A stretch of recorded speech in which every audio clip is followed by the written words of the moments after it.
Apo i sheni këto shtylla të betonit që janë në komunën e Prishtinës. E gjithë këto lëvizje që ka ndodhur ditëve të fundit në fakt është e parapor në buxhetin e komunës pikërisht të Prishtinës. Ndonë se pak me vonesë, ato janë ligjërisht super. Shikoni këtë pamje. Kjo fotografi shihet kryeministrin në detyrë Zotin Albin Kurti që me ekipën e tij kanë qenë dje që ta hudhin gurthemelin e 2 urave që janë në Mitrovic. Kjo vënje e gurthemelit nga kryeministri Kurti sigurisht që do të shërbejë njëra pjesë për automjete e njëra pjesë për komsore. Kjo e fundit që nga pas lufta nuk ka qenë funksionale. Vitin e kaluar qeveria e Kosovës ishte zotuar që askush nuk mund të ndalojë në projektimin e këto 2 urave, madje i madh dhe i vogël u ngretën në këmbë me gjithë zërin tanë që edhe bashkësia ndërkombëtare nuk mund të ndaloj zhvillimin e punimeve. E konsideruar si punë e kryer çështja e urave, qeveria kishte thënë që duhet të bëhet vetëm testimi teknik i tyre edhe të marrë fund ndoshta zhurmat që janë bërë sa i përket qytetit ikonik të Kosovës. Mbi të gjitha, presioni ndërkombëtar e bëri që qeveria të zbythet me një farforme sa i përket këtij misioni për ta bashkuar qytetin që tashmë ishte i ndarë. Ndonë se pati reagime të shumta nga diplomat të ndërkombëtar,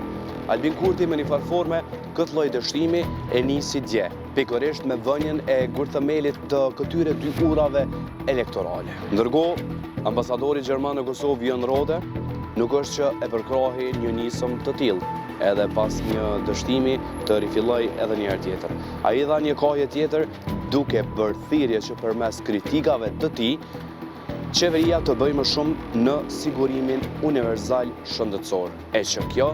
do t'i duhej në fakt familjeve që kostot e tyre të larta sa i përket shërbimeve shëndetësore të jenë edhe më të ulta dhe sigurisht të bëj edhe më shumë për arsimimin e që për të rinjët tanë ndoshta të ketë edhe mundësi të reja qoftë në tregun e punës ose qoftë në çështje të tjera. E sigurisht që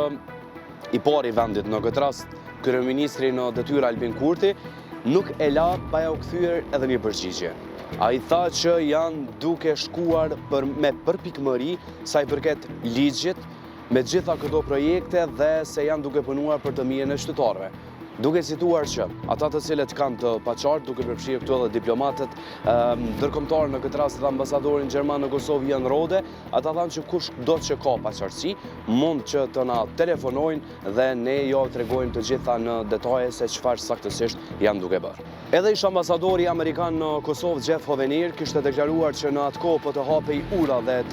mund të funksionalizonte, do të rrezikonte sigurinë e ushtarëve të NATO-s, përfshirë edhe ata amerikanë. Kurse Bashkimi Evropian kishte kërkuar që pikërisht kjo temë të diskutohet në tyrezën e dialogut Kosovë-Serbi. Reagimin nga diplomat amerikan, por në këtë rast edhe me vepra, kishte bërë edhe ish shefi i agjencisë amerikane në këtë rast nga CIA William Burns, ku gjatë asoj kohe në një vizitë rajonale kishte qëndruar në Kosovë pikërisht për këtë temë. E që me qenë se e ka kapluar këngërç politik popullin e Kosovës, Republikën e Kosovës të them me qartazi, dhe me qenë se për të 40 herë nuk mund të bëhet konstituimi i kuvendit, sigurisht që atje kryeministri Kurti, me qenë se jemi në kohë zgjedhje, me qenë se ende nuk e kemi miratimin një qeverie, ai u pyet që kjo vendimarrje, ky lloj dështimi, po e them që vetë se e filloi me përmbush misionin që kishte premtuar sa i përket bashkimit të qytetit të Mitrovicës, pyetjes të gazetarëve, kryeministri Kurti ju përgjigj që këto pyetje janë spekulime dhe janë të panevojshme, duke e parë që kryeministri Kurti ende e ka vetë besimin e tij sa i përket fitimit të zgjedhjeve, ani pse në Kuvendin e Republikës së Kosovës është një ngërsh politik. Pra, kjo po i bie e gjitha kjo histori që është duke funksionuar jashtë buxhetit që është i parapor për ndërtimin e urave, e duke pasur parasysh që në Mitrovic është një temë e ndjeshme si qytet, duke pasur parasysh të gjithë zhurmat, problemet e sfidat që kanë qenë atje në periudhën e fundit. Ndërkohë Alisja Primkasolli, përmes një shkrimi në TV Arbëria, ka deklaruar që ndërtimi ose fillimi i këtyre dy urave ka më shumë karakter elektoral se sa që kanë qenë të planifikuara ose të paramenduara më herët. Sipas analizës zoti Kasolli, ai ka deklaruar më tutje që asnjëra prej ndërtimit të këtyre urave, pra planin për të ndërtuar këto dy ura nuk figuroi në shpenzimet kapitale të buxhetit të Republikës së Kosovës, buxhet ky që qeveria Kurti e kishte miratuar vetë në fund të vitit të kaluar.